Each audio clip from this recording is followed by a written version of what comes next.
Miamazovana ny Gaboraraka eo amin'ny sehatry ny fitaterana Nosy Be amin'izao fotoana izao, indrindra ny fitateram-bahoaka amin'ny alalan'ny Bajaj.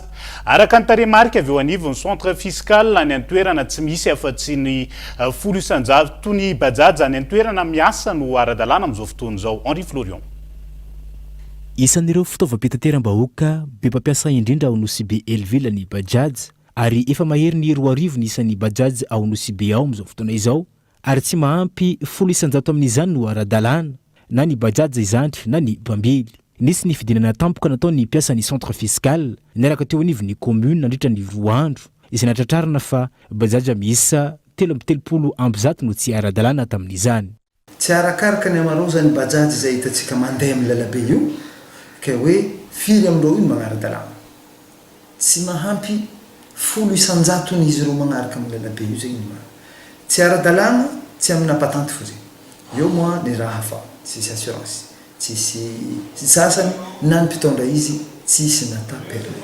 Igny moa samby amin'ny tompony andraikitry ny fanandrifizy, fa ninay dia hoe fagnara-maso amin'ny fampanan-tenana. Io karaha atao ny asa jiaby, ny mpitatitry dia soumis amina fagnifana impôt koa, impôt synthétique plus précisément. Fa indrindra io Bajaj io efa misy fetra efa ny ferana hoe zao ka nagnino moa ny sasany magnefa, nagnino tsy magnefa. Saika Bajajn'ireo olona mahitahita sy mpiasam-panjakana ary mpandraharaha no maro an'io amin'ireo tsy manara-dalana ireo raha ny fanazavana.